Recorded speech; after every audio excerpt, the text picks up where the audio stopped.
here today with Amanda Capello, who is the Photographer of the Year for APNPI. Congratulations, Amanda. How are you doing? Doing great. Yeah, thanks. Awesome. Um, Today we're gonna, have a bunch of questions for you about how your photography journey has been and, what has led you to become the Photographer of the Year. So we'll just jump right in. The first thing I'd love to know is what first made you fall in love with photography? Yeah, of course. My mom actually was a photographer, so it runs in the family. I got to actually develop film in the darkroom at my uncle's house when I was a kid, and I shot weddings with my mom, and I got to use her like second camera and be her second tutor and roll her film and all that kind of stuff. So I was exposed to photography at quite a young age. And Fast forward, I didn't think it was going to be my career. So I was a high school math teacher for a few years. I went to school to be a teacher. I have my master's in administration, but all along I was still taking photography courses when digital came, like when film switched over to digital. And that, was a whole new era of photography. I took courses on digital photography and things like that, and just kind of always had an interest in it. And then, kind of, when I was teaching, I was doing photography as a hobbyist, and then I was a stay-at-home mom and was able to kind of pick up my camera more regularly and built my business from there. So it was like a happy accident, truly, but it's always been, I guess, part of my life. I love that. Yeah, I mean, my mother wasn't a photographer, but she took a lot of photos, so I can totally identify with that. Just cameras were a part of our life early on. So how old were you when you were taught like the darkroom stuff and things like that? Yeah, probably middle school. In high school, probably late middle school, early high school is when she'd let me come to jobs with her in weddings, but she would always make me leave before the reception and people got drunk. So there, she was like, okay, dad's gonna come pick you up. I So love I wasn't that. allowed to see any of that. But I was able to come to, and we lived in the East Coast. So it's crazy. In the East Coast, the weddings are quite different than here in the West Coast, or at least in Arizona. Arizona weddings are like done by, 9, 10 o'clock at night. People are out. In East Coast, it was like you start in the morning at the church, then you go to this, then you go to this place, then you go to then you go to the party, then there's like an after party. It's all night long. It's crazy. So we had like, I'd help carry her bags, put them in her car, unload, reload, like anywhere that we were going was quite a bit of like different location changes throughout the day. So yeah, it was fun. It was a lot of work and I got to help. And that was like my first biggest thing I got to do. Also, she had like a little home studio where she would do portraits. So I was able to help her set up her canvas backdrop, her lights. I'd hold her little like light meter reader. So, anyways, it was just like, yeah, always something that I was able to help out with and exposed to at a young age. That's very cool. So, not thinking that this was going to be your career and, starting in education, when did you realize that it could become your career? Yeah, I mean, it's kind of crazy as, like I told you, as a stay-at-home mom. And once I had my kiddos, kind of took a break from the teaching world to raise my kids. And always the plan between my husband and I was, when the kids go back to school, I'll go back to work. So I'll stay home until our second was in kindergarten. And then I would go back because the kids would be in school. But I didn't make it that long. I tell everyone I'm a stay-at-home mom dropout because I still stayed at home with my kids, but I am kind of a worker bee, so I picked up some photography gigs here and there, and it just got busier and busier.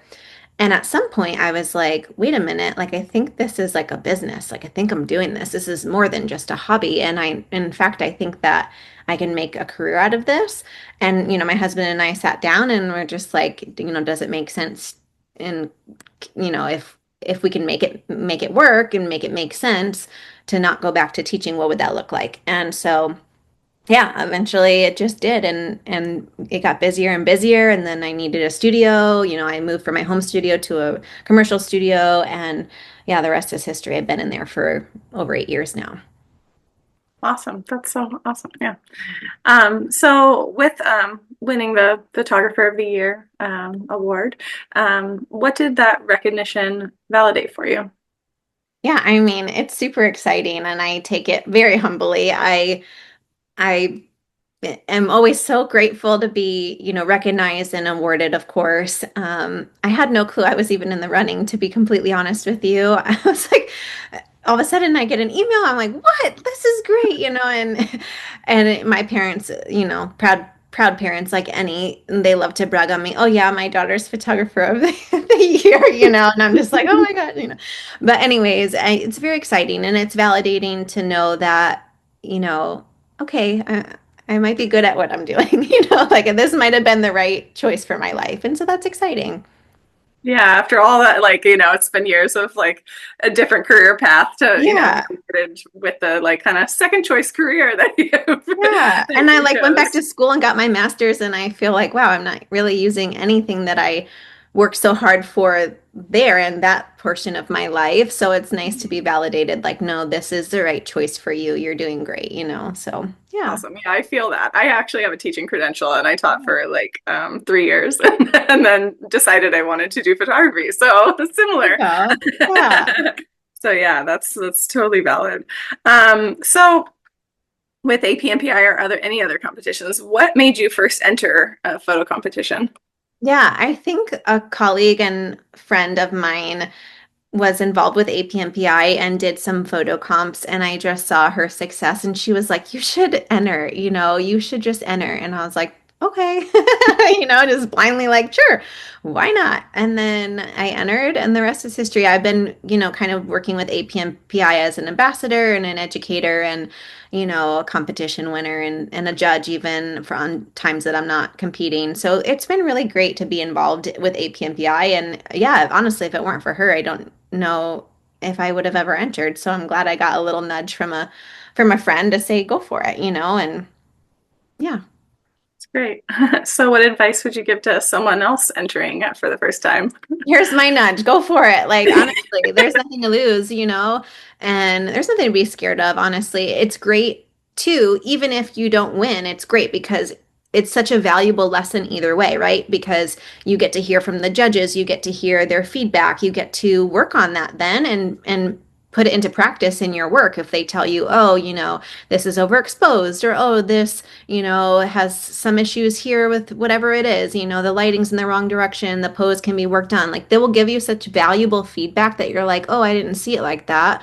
Or, yeah, let me work on that for next time, whether it's editing, lighting, composition. Like they will give you so much advice and help that it will just keep building your skills and you'll be able to get so much better. So go for it, enter the competition and put in the work and you will just get better and better. And that's what really it's all about. It's what's so exciting about photography is it's never ending learning. And even for myself, like if you think that you've got it all, like then you don't because there's so much more to learn. Yeah, absolutely. Every time, and even just like other people's entries too, you learn from that. So like doing your Yeah. own, because that's based on your style, and it'll give you the most growth. But then like listen, when judging is happening, and be part of that and be involved. So Yes. that's great. So what is one thing that you wish you knew when you started? Yeah, I think I wish I knew like more about the business side of things. I'm naturally like math brained anyways. That's what I taught. I was a high school math teacher. So I think I should have thought ahead in the beginning. I was just not thinking that this was going to be my career. So I was just kind of doing it here and there, weighing it, friends and family. But I wish that I knew price yourself from the get-go, get your ducks in a row, your business ducks in a row, everything like that. And that way you don't have to kind of baby step, baby step, baby step, right? Like, set yourself up for success first, and then, it's easier to kind of build from there. Yeah. Do you think that's kind of could be a daunting thing though? Like, I mean, I feel like a lot of us start in this like, oh, it's just a hobby or it's a little, like I'm Yeah. not I'm not good at, I hear that question a lot. Am I good enough to start charging for my photography? And everyone's like, oh my gosh, yes, if you're asking that question, if you're working, yes. But Yeah. I think it's just like naturally challenging to like even if you're looking at other photographers' pricing or seeing what the business should yield, and starting there, it's a daunting thing. Yeah. Yeah, that's fair. But still, like, you don't have to start at the same price as a photographer who has been doing it for a decade, but you should at least price yourself where you're not working less than McDonald worker rates. You know what I'm Yes, saying? that's So, totally yeah, fair. The first yeah. wedding I ever photographed, I calculated how much I made per hour, and it was like $2.50. Yes, yeah, because you don't calculate all of the work you're putting in before and Yeah. after.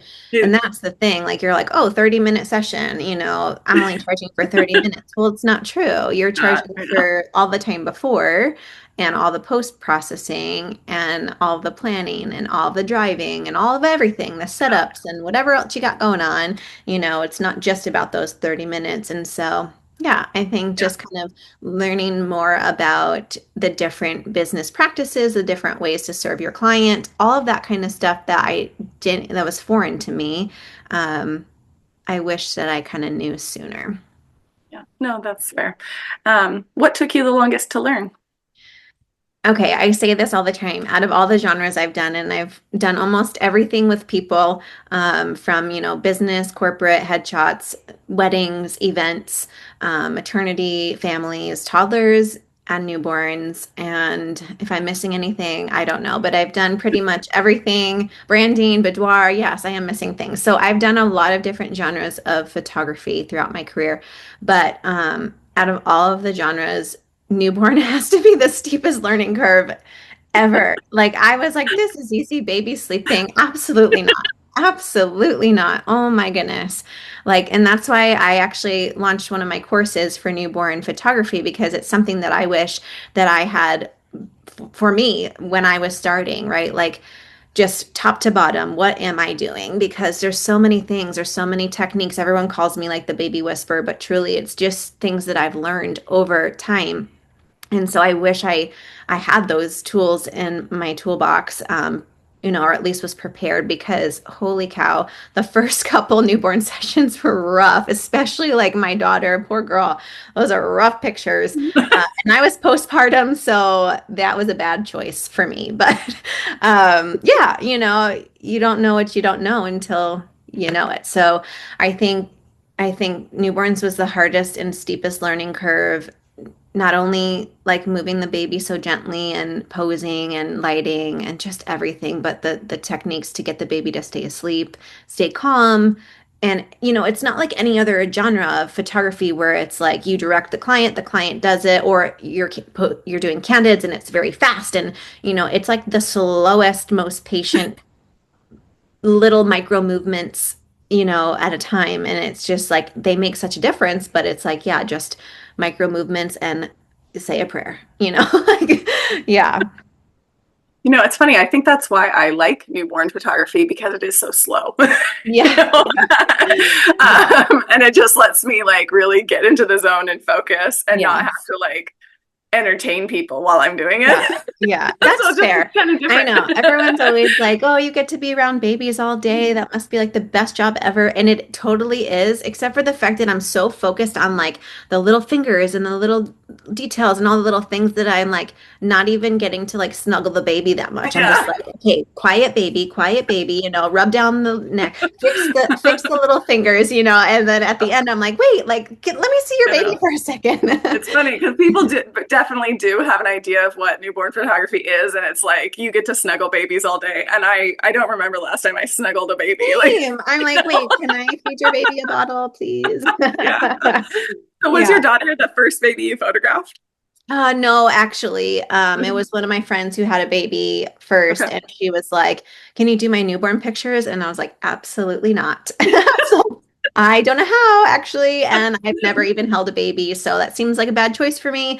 And she's like, "It's fine. Like, we'll just do it together." And I was like, "This is not going to be good, but we can try." And yeah, I wish I still had those pictures. They would be comical. It was rough. Yeah, yeah, no, I think most of us like that first couple sessions were like, Yeah. what are we doing? I mean, I Yeah. came to it like when I really started newborn photography as like this is going to be my business, I was totally comfortable with babies. Yes, So I think same. that helped. But Yeah, like, oh man, those first couple babies that I just did for friends for Yeah, this, yeah. no. Yeah, yeah, exactly. I was like, wait, what? No, no Yeah. thanks. But then once I had my own baby, I was like, okay, I raised a baby, I can do this, you know. But that made it a little bit more like, yeah, less anxiety for me to hold another person's baby that I don't know and Yeah. photograph it. So, yeah, Trusted yourself with rest- the human. that's right. I'm like, I did That's this, I can do it. important. And my daughter was so colicky and super reflexy and really difficult. So I was like, if I could do this, I could do anything. Yeah. It's like That's superpowers. so over the course of all years that you've been a photographer, what has changed your photography most? Yeah, I actually think what has changed my photography most is learning artificial light and strobes.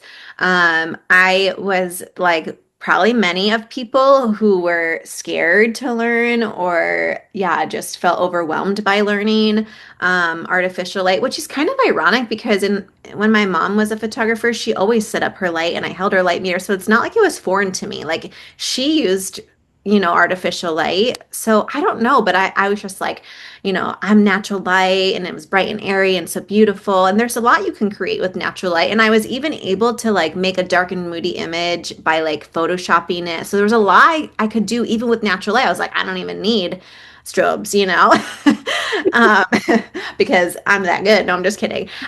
But so eventually I was like, no, I need to learn this, right? Because there's so much more you can learn and there's so much more you can do. So don't be afraid.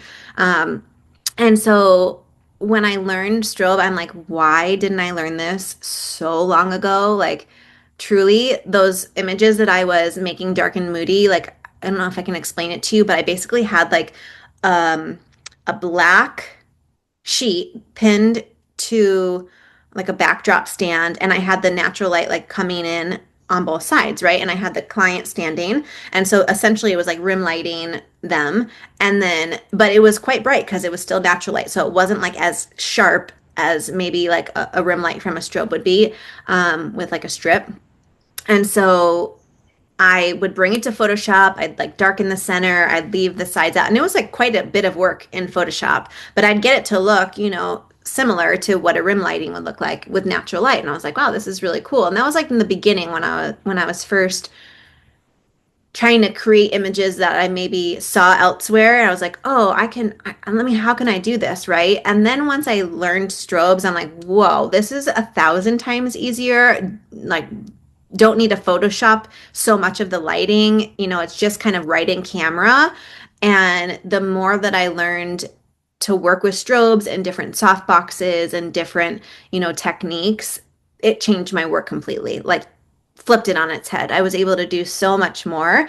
That's not to say that I don't still use natural light because I do and I love it. And so I still use it. Actually, I use it almost exclusively for my newborn work. The only time that I use strobes in my newborn work is if I have a dark day in the studio, I'll pop up a strobe. But I have enough natural light and my style is on that white kind of bright and airy that I almost exclusively use it for that. But for my maternity work, like I almost exclusively use strobes and very rarely natural light. So it's just so funny, but it totally flipped my work on its head and made a lot of that what I was trying to get a lot easier just done in camera, just learning the setups. And so yeah, that was something I wish I learned sooner too, honestly. I wish I was not scared and I wish that yeah, I just went for it sooner. Mhm. And it sounds like the time investment to learn like really has paid off because it saves so much time on the back end. Yeah, So absolutely. Absolutely. that's cool. That's cool. So not strobes, but what is something that photographers spend too much money on? Because strobes can be expensive, but it sounds like that's I worth mean, the investment. I know. I'm not gonna lie. I'm always like, even now, I'm like, hmm. But no, I mean, they help you create so many different things, right? Like just different soft boxes make the light shape differently. The snoo, all these different things are really helpful. So yes, they're expensive, but if you know what you're buying and you know what you're trying to create, like, yeah, I would say it's worth it. So I'm biased because I don't use a ton of props, but I would say photographers waste a ton of money on props. Like honestly, um, that's one thing that I just don't really use in my photography. And even I say I don't use props, I have quite a few, like posing boxes, stools, um, chairs, I don't know, just various different things. And I have a huge client closet with all the gowns. So that's probably another thing that photographers spend too much money on is if you have a client closet, I'm guilty of that myself. I'm like, the next dress, because you get tired of kind of photographing the same thing. And it's probably true with props too, right? Like they're tired of photographing the same sets. So they always want to buy a new prop. So I just think in general, though, you need to be mindful, like, are we making enough money to validate those purchases? Or are the clients fine with what you have? And, they feel like they've got enough to choose from and it's doing, don't fix it if it's not broken kind of thing, right? So, but yeah, it's easy to get carried away spending money on dresses and props and things like that. And you just have to decide, like, is it versatile enough to make it worth the spend, So that's kind of hard to know, I'm sure, up front, but yeah, it's easy to get carried away. Yeah, I totally agree with that. And like, I mean, we're photographers. We like the pretty things. And so I think Right. it's like really easy to get carried away on the pretty Yeah. things. Like I have this. And like sometimes even it may not be keeping with your style, but it's pretty, right? So like thinking about that when you're buying something, does this go with my brand? That alone Right. could probably save some money for some people. Um, Right. and then, yeah, the clients don't need the variety because they've never had your, you know. And in Yeah. fact, I've had people like ask me for props that, I've gotten rid of over the years for whatever reason, things have broken or whatever. And so, because like they want what they've seen, and so Sure. there's no need to have more and more and more. Yeah. So yeah, that's super important to think about. Let's see. What has helped your business grow the most? Sorry, so sorry. That's okay. Um, what has helped my business grow the most? That's tough. I would say I mean, as far as where I get my inquiries from, I definitely get a lot of clients from word of mouth and from social media. So, and just like organic social media, I do a lot with Instagram. So, a lot of posting on my stories, posting reels, posting pictures. So, yeah, I would say that's helped my business grow the most. Most people find me from Instagram. It's where I spend most of my time trying to get clients from. I mean, I know other photographers use different platforms, but I find the most success for myself there. And yeah, I think that's what's helped me grow the most is just putting myself out there and not being scared to show up, no matter if I'm glammed up or if I just got out of the gym or, whatever, and just show my face and say hi and check in and tell people about myself. And then they can feel like they know you have to build that know, like, and trust. That's what they say. So you have to build that with your clients or with your potential clients. So that way they can know, like, and trust you before they even come to book. Like I have a lot of clients who are like, man, I've been following you on Instagram for years and I'm pregnant now and I'm excited and I'm coming in for pictures with you. Like, no doubt it was going to be you. I've been following you forever. So, um, yeah, I think that's helped my business grow is just not being scared to put myself out there. That's awesome. Cool. And so maybe this is similar to that, but what's something that you think photographers worry about too much? So sorry it cut out. Can you say that one more time? Oh, what is something that you think photographers worry about too much? Oh, worry about too much. Hmm.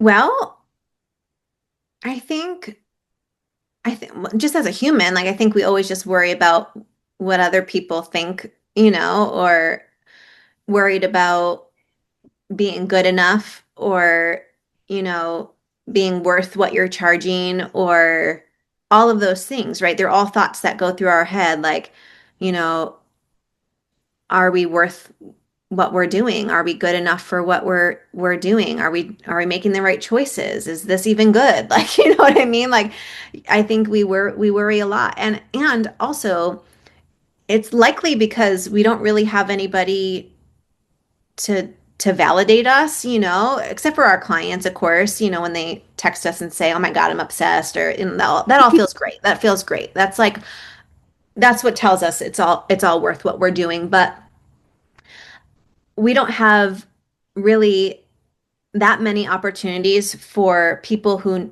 also know what they're doing, other photographers and experts to validate us. So another reason why you should submit to APNPI comps is because, you'll get that validation like, yeah, am I doing the right thing, or what can I work on, or what can I improve, or what can I make, how can I make this better? So that way you're not in a constant worry of like, am I doing the best I can be doing, and, am I worth what I'm charging and all of that kind of stuff. So, yeah, I think we worry about what other people think, and then it's scary to enter a comp because you're like, wait, I don't know if I'm ready to hear the truth, I don't know if I'm ready to hear what people think of my work, but it's really the only way to get yourself out there and to learn and to grow. I mean, you just got to take the risks sometimes.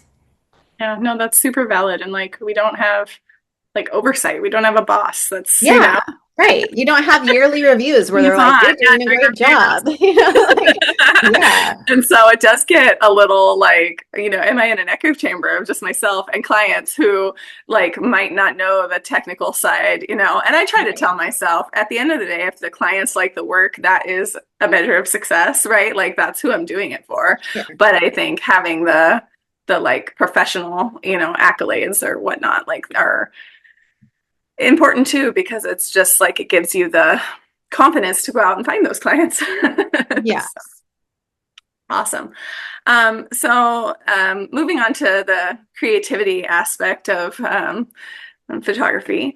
I know we all sometimes get stuck. You talked about the props and being like sometimes photographers can get sick of photographing the same gown or the same prop over and over again. So for you, what do you do when you feel creatively stuck?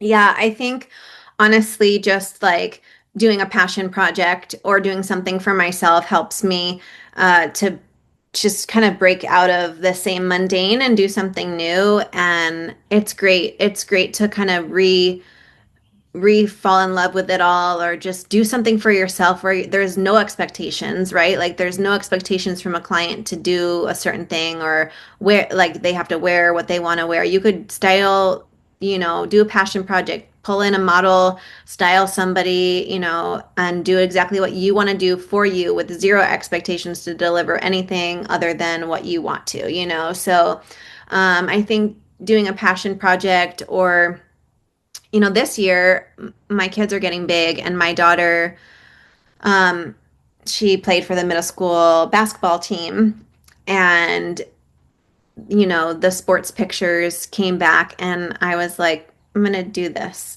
like, for my daughter, because sometimes the school pictures aren't artistically done. You know what I mean? They're just kind of plain. So I was like, I'm gonna do this like real cool.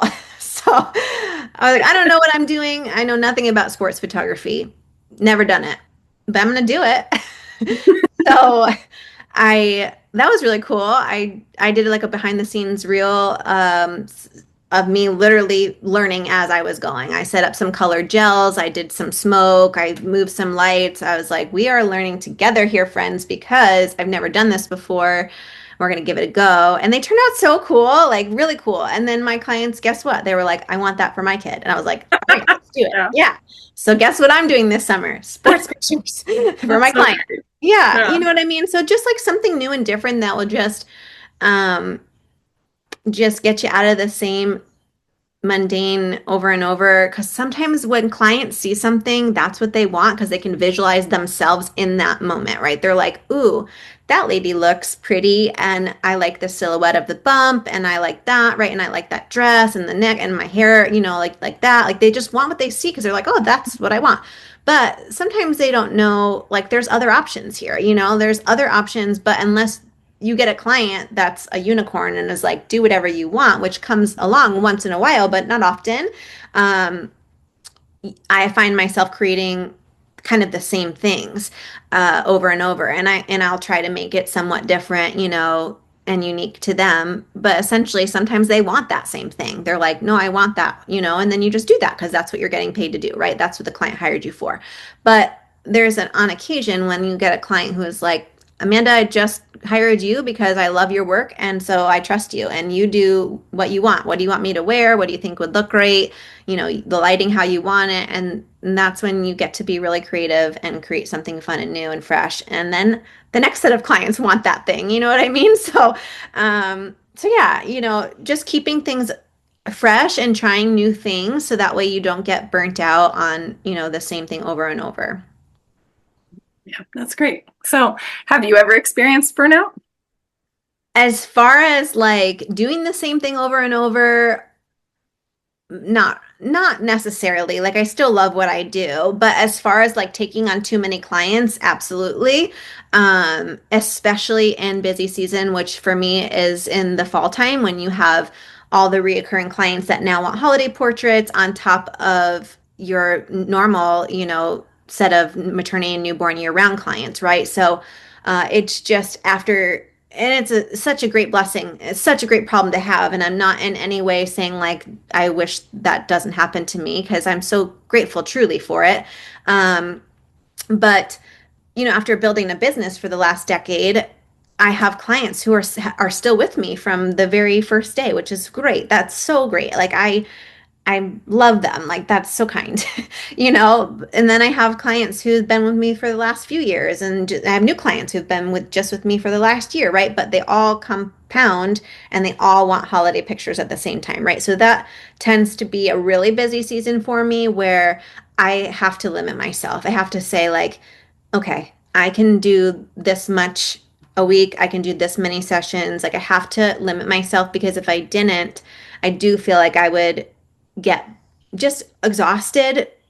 Like I told you in the beginning, I am a worker bee, so I don't know that I get like burnt out in the fact that like I'm not happy doing what I'm doing. I've never felt that way. Like I've never felt unhappy. I go into every session giving it my all and I'm truly happy and I want to create the best I can for my clients. I love seeing my clients. I love working with children. Like this is definitely where I was meant to be. But as far as like too many clients and now I don't get to see my own family, like I have to put a boundary at some point so that way I'm not burnt out by in the sense that I'm missing out and sad that I'm missing things with my children. Like especially around the fall time is when there's a bunch of holiday things and holiday parties and you know all the things that you want to do, go see the Christmas lights or whatever. And if I'm not making time or setting time on my calendar to bring joy to my family, that's where I feel like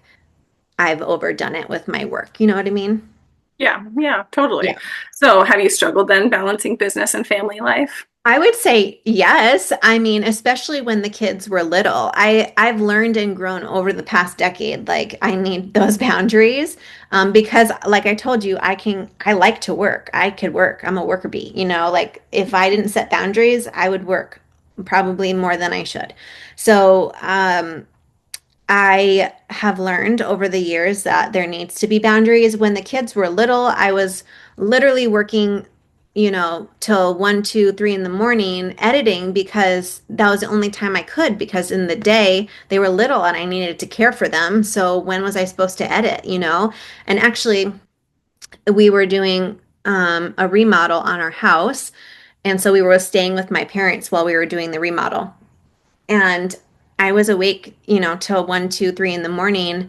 And I remember my dad saying like something like, something's got to give. Like, I don't know what it is, but you can't do this. You cannot do this. This is not sustainable. Um, you know, and he was like, what can you outsource? What can you take off your plate? What can you do? Can somebody else do something?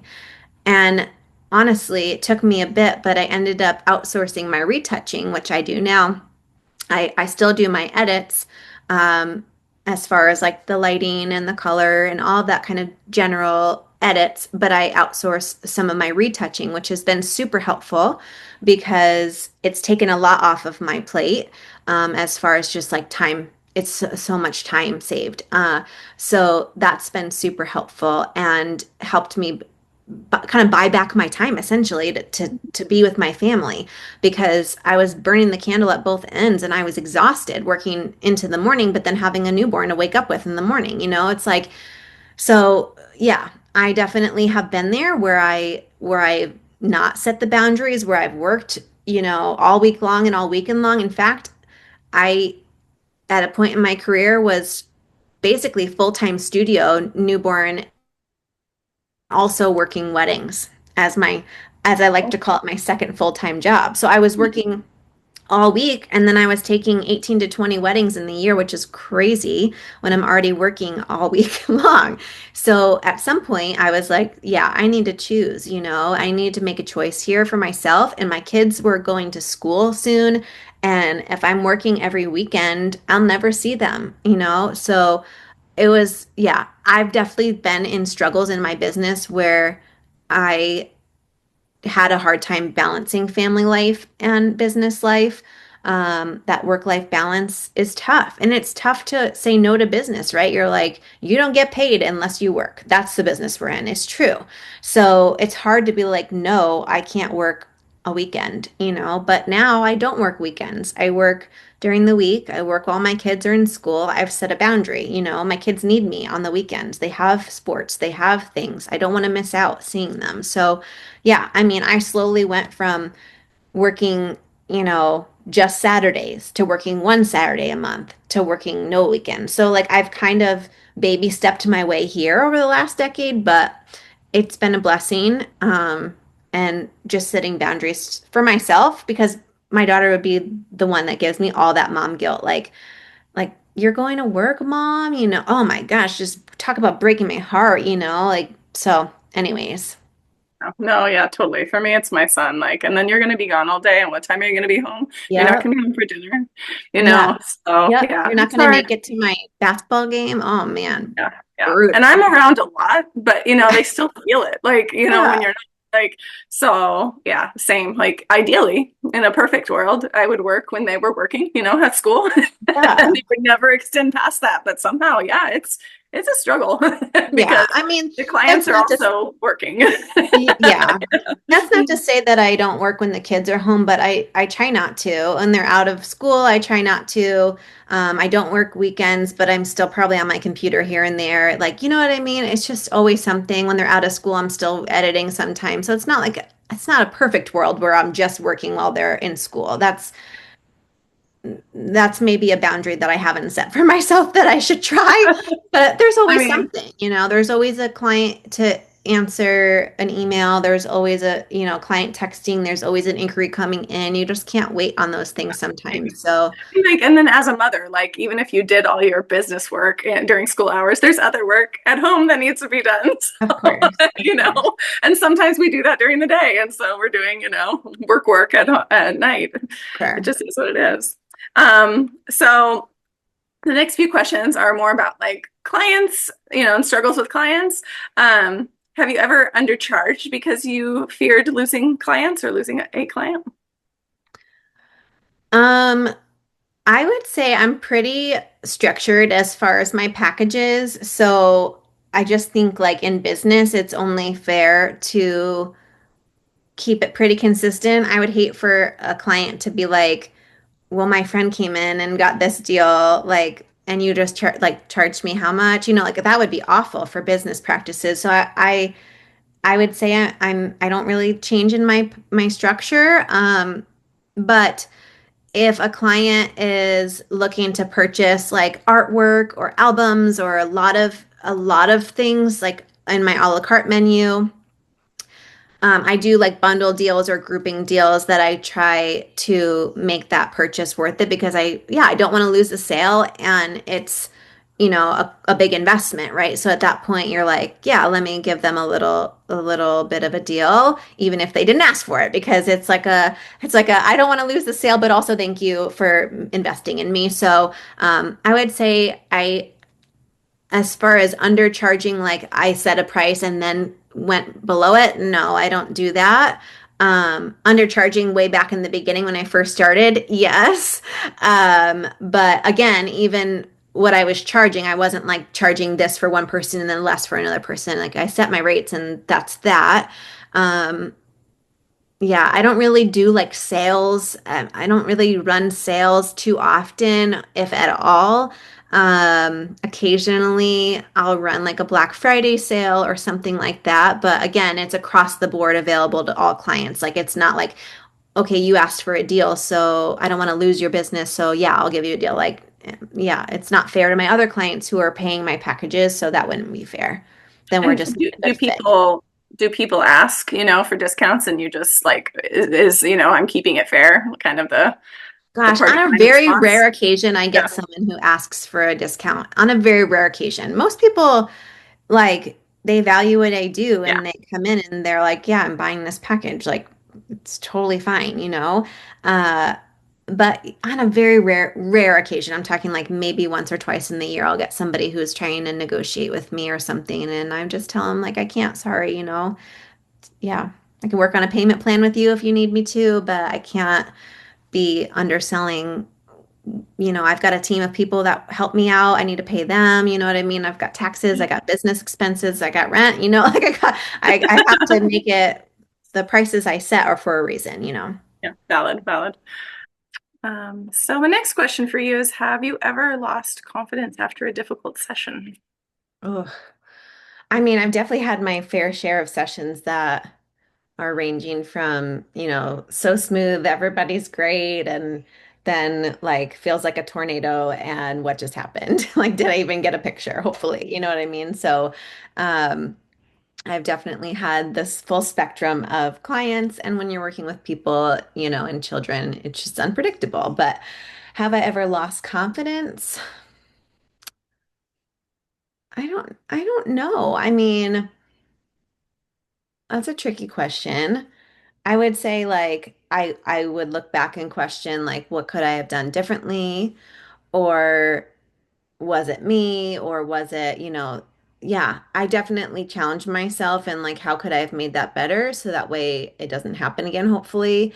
Um, but ultimately, I don't like, yeah, it's just a learning lesson in the scheme of things. And you do what you can do. You do the best you can. You show up and do the best you can every single time and give it your best foot forward. And yeah, I mean, but definitely I've pondered in my head like, okay, what could I have done differently? Like, how could I have, directed that differently, or what could I have done to make that smoother, essentially?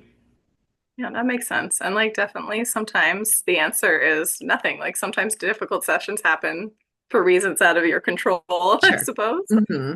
I like to like look at the back of my camera and like, yeah, no, I think we're okay, even though it feels Yeah. like it was the most chaotic session ever. Yes, and that's so true. I always tell my parents, like, all right, I know this felt like literally a tornado out of nowhere, but just look at the back of the camera and no one will know. No one needs to know your kid was crying. No one needs to know, they didn't want anything to do with their newborn baby sibling. No one needs to know because we can, face swap, Photoshop, make it happen for you. And so we kind of work with what we've got. But yeah, I mean, always when you're working with toddlers, it's unpredictable. Yeah, that's for sure. So maybe this is backing up to like when you're booking sessions, or maybe after you have a session, depending on what your workflow is. But how do you handle having clients ghost you? Has that ever happened, and Oh what do you my do? gosh. Of course. I mean, of course it happens. We're in the sales world as much as we're in the creative world. We're still a business. We're still in the sales world. Gosh, it's so frustrating. I'm not going to lie. And this year specifically, um, I started with a team doing ads, and it is not for the faint of heart. You get people who click on your ad and had zero intention to ever talk to you. Like, I would say 90% of the people who have clicked on my ads, I'm like, this is so frustrating. But the 10%, I get on a call and I get to talk to them and I get a chance to book them, which is great. I'm jury's still out if I'm going to continue doing ads, I'll tell you, because I'm like, holy cow, it is humbling. It is very humbling because normally without ads, people who come to me have seen my work, have found me on Instagram, have, come to know, trust, and like me, like we chatted about before. And so their intention is to schedule, usually. So that's great. I'll get them on a call. We'll talk about which package is best for you, what your vision is, or come up with something together. Yeah, and get them scheduled, right? So that's great. But an ad is like a totally different world, and I have seen more ghosting from the ads than I've seen ever. I mean, even when people inquire with me, not always are they like, I'm ready to book and I want this package. I would say a lot of the times they are, which is great. They have good intent to schedule with me. Some of the times they're shopping between me and a couple other people, and then, it can go either way. But yeah, I would say what's most frustrating is, and I don't get this super often, is when somebody talks to me, we get a date set on the schedule, I send over the booking link, and then nothing. And I'm like, wait, what? Like we just picked your date and why go through honestly, like I just don't understand. Why go through all of the finding the date, talking about the vision, all of the things, right? Like why plan it all just to not book? It does not make sense to me. So I don't know. But yes, it happens. It totally happens. And sometimes, we don't even get that far. Sometimes it's just I send my hello, try to call, send my email, whatever it is, right? And I just don't hear back. And then I follow up, don't hear back, follow up, don't hear back. That's like just ghosting from the get-go. But the ghosting that drives me the most crazy is when somebody goes through the whole process, schedules the date, and then doesn't book. I'm like, we just wasted so much time, held a spot in my calendar, like for what? You know what I mean? So that's for sure frustrating. But it happens. We're in sales, we're in the business, and I get it. Some people change their mind, but just like a simple like, hey, changed my mind. I can't go forward with the booking. Great. At least I know I don't have to keep following up. This doesn't have to be more of my time, for not. So, anyways, yes, it's frustrating. It happens and it's part of the business. Yeah. And so do you follow up then, a little bit when you feel like you had a connection with someone? Because I know that has happened to me too, where you're like, oh my gosh, like we were BFFs on the phone. Like we vibed, like it was great. Like this was going places. I mean, of course I follow up. They always say like fortune's in the follow up, and sometimes it's true, oh gosh, so sorry I forgot. Life got busy. Yeah, I get it. Life gets busy, but it's like, you can only hold a spot in your calendar for so long when you have other clients that want to be actively booking, and taking action. You can't just hold for someone who's like a maybe, I might, I don't know, haven't heard from you in a week. You know what I mean? Like, so there's also a point where you need to set a boundary and, keep some solid business practices as well. Of course, if they want to come follow back up and check for updated availability, great. Would love to work with you, but I can't keep continuing to hold your spot if I haven't even heard anything from you. So, yeah. But yes, of course, I follow up. And then at some point you just decide, gotta move Yeah, on. that's right. I try So to be flexible because I get it. yeah, I'm the too. Like I give them more than enough time, but there's a boundary as well. yeah. And I think the hardest part is not knowing why they're not responding, Yeah. Yeah, and so you're it's like, easy to yeah. think like, oh, they're done with me. But then like, if you don't follow up, you don't know. But sometimes Right. when you do follow up, you're just spending more time And you still don't know wasting because they 15 don't tell minutes you. and coming back. Yeah, so I get it. That is frustrating. Mhm. So, moving on to questions that maybe nobody talks about usually. Um, what fear do you think that many photographers quietly carry? Oh, fear that they quietly carry. Hmm. Um, I have a few thoughts that are going through my mind, but mostly like, at least for me, I always worry like financially because if I don't work, I don't get paid. So I always wonder like unlike a salary job where you're like guaranteed this m money as long as you don't lose your job, like we don't have that kind of luxury of that. So I do worry like, you know, especially when leads are coming in slower or it's slow season or something like that. I always wonder and worry like when is my next session, and then all of a sudden I'm swamped and I'm like, oh, we're in busy season, so that roller coaster of emotions I think is a silent worry, and just the worry that it won't get busy again and you're not cool anymore. Like, people don't like your work or whatever it is, right? Or there's more people, new and upcoming talent, like, all that kind of stuff, right? So I think we silently worry about when's our next job sometimes during slow season. So that's one thing that we could silently worry about. Let's go with Yeah. that one. Yeah, no, that makes sense. I mean, it's true. It is a roller coaster, and when people ask me, how busy business is, I'm like, I don't like that question, because like sometimes it's busy and sometimes it's not, and it's really not a valid like there's no sameness to it, Mhm. and um yeah, and it triggers that worry, I guess. Sometimes. Yeah. Sometimes I'm like, I don't know what end is up. I'm so busy, but Yes. Yeah. And that's the thing. It's like every year in the summer, especially in Arizona, it's super hot. So like there's not a ton of outdoor portraits. People are trying to avoid getting pregnant and having babies in the summer here. Like if they could plan, they are not having babies in the summer. So obviously people sometimes it's like, oh, we're pregnant, yay. But other times if people are planning, they're planning to not get pregnant and due in the summer because it's too hot to have a baby here. Like truly, there's nothing you can do. You're inside, it's miserable. So in the summer, it just tends to be slower. There's less babies being born, and there's nobody wanting to do outside portraits, like very rarely.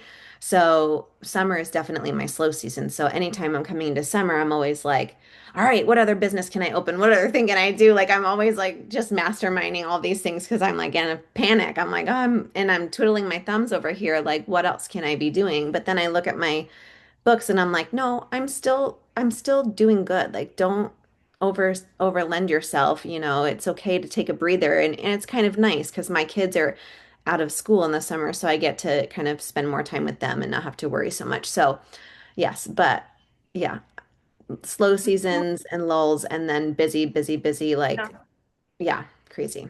That's so interesting. I never thought about the seasonality in a hot place. Like I hear about it a Mhm. lot in cold places and like people Yeah. will do outdoor photos in the snow, but like Yeah. not as many maybe.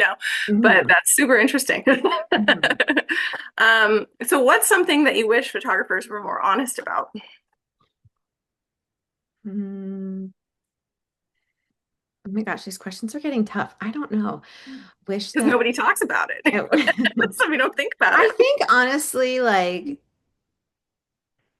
I think that I wish they were more honest about um, kind of the feelings and the drowning, like, and exhaustion from all of it.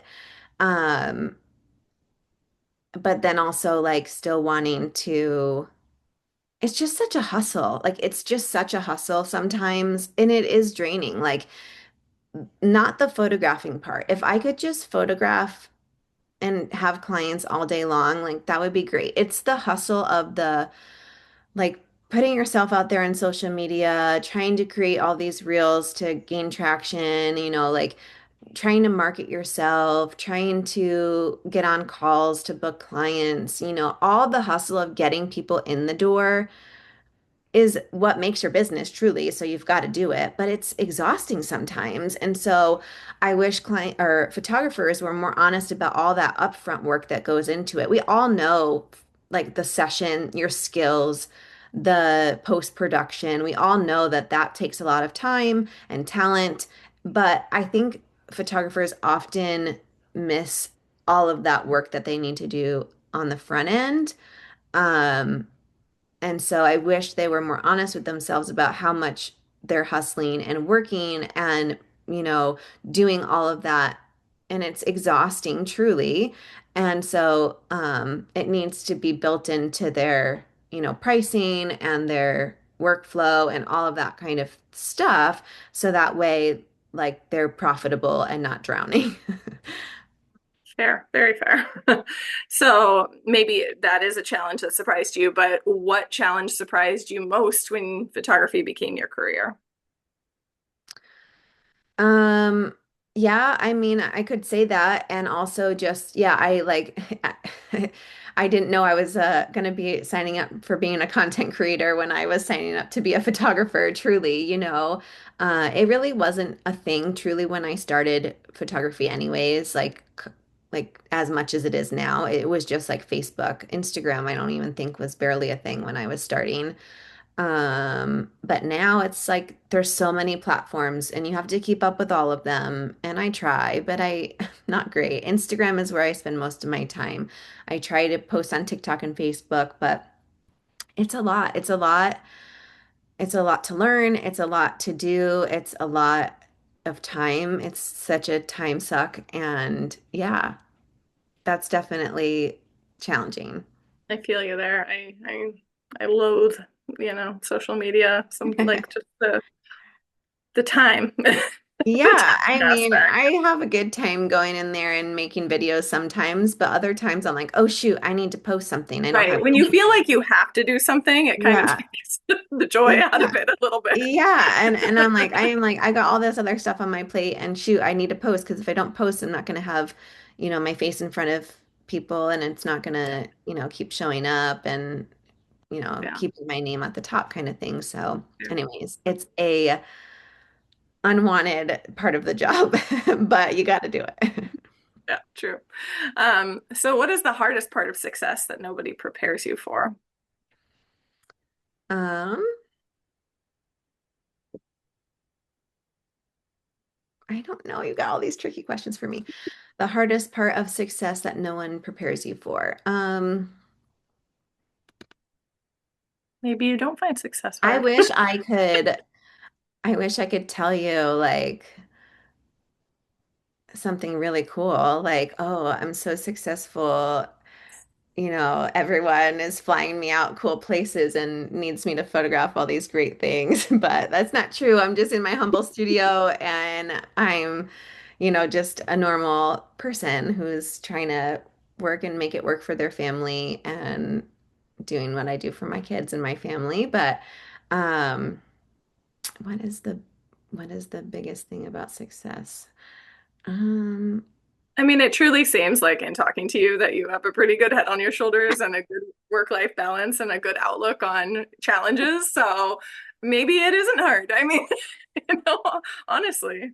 yeah, I mean, I like to be busy. I like to work. I like to, um, yeah, I like to spend time with my family and invest in my family as much as my business, and I like to get together with other photographers who, are in my community and we kind of all put our brains together. We get to do that like, at least once a year. We'll meet up, if not a few times in the year. We'll meet up and have a little powwow on how are you doing? What are you finding success with? What challenges have there been? And we all just kind of meet, which is really nice. So I don't think anybody feels like better than the other. Like we all are really just humble and we've all grown over like together over the last decade. So that's kind of nice too. Yeah, so it sounds like, I mean, there's definitely challenges, but you take them in stride and learn from them and Hmm. go about your business. So, what would you tell the version of yourself who was just starting out? Um, I mean, Mm. when I was just starting out, I wasn't sure that I was doing this. Like, so I think I would tell myself, like, you can do this, and have more confidence and more intentional, just move intentionally in what I'm wanting to do and what I'm doing and not be afraid to mess up and not be afraid to explore and yeah, not be afraid to take the chance. But I've been so lucky, when I first started, like I told you, my mom, she was a photographer, I learned a lot from her. One of my husband's friends is was a photographer, I learned a lot from him. So like people were just so kind to kind of lend a hand, help out. And that's what's great too. Like, so I guess just starting out, I would say don't be afraid to reach out to people that you admire, and, don't be afraid to put your work out there. Like there's a lot of groups that are like, submit work for critique or submit, whatever. You guys do it too. So at APNPI. So I would say don't be afraid to take those chances and reach out, to people who you want mentorship with, or to submit your work and get some feedback. Don't be afraid to kind of put yourself out there. Yeah, that's great. Good advice for anyone starting out. Excuse me. So my very last question, what helps keep you passionate about photography today? You sound very passionate, so I what am. keeps you I there? love it.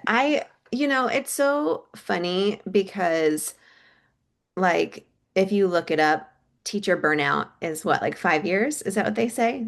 Is that right? I think the average teacher Something like burnout that, is yeah. like 5 years. And if you didn't make it past 5 years, like you're probably not in it for you're not, that's what they say. I think it's like 5 years. So anyways, for me, like there is no burnout with photography. Like I just love it. And so, um, yeah, I mean, I just stay passionate about it because there's always something new to learn, and there's always something more you can do with it. There's always more. Like it's not, yeah, it's great. It's a great way to stay creative, and I love working with people, and I love learning things, and I love challenging myself, and there's just so much of that on a daily basis. And so, like, how can you not stay challenged and passionate? There's just so much to be passionate about. Yeah, so it sounds like learning and growing, like, and doing different things, like Mhm. within the realm of photography, just keeps you going. Mhm. Awesome. All right. Well, thank you very much. This was great. Congratulations on becoming Photographer of the Year. Thank you. Do you have Appreciate your it. trophy nearby? It's in my studio. I'm actually not in Oh, my studio today, but okay. my backdrop is a nice studio overlay that I made. This was my mommy and me mini session. I set up like those florals were over 6 feet tall from the floor to the Oh, top. wow. And the arch was like eight, I think 8 feet the cutout and 10 feet to the top of the backdrop. It was a massive set and it was incredible. So I was like, well, now today it's my Yeah, back. I love it. I love it. All right. Well, hopefully maybe we can see a picture of your trophy. Yes, So I when sent you're it doing in. that, yeah. Actually, Oh, awesome. I took my picture with this backdrop Awesome. with my trophy. So it's very fitting that I have it today. Sounds good.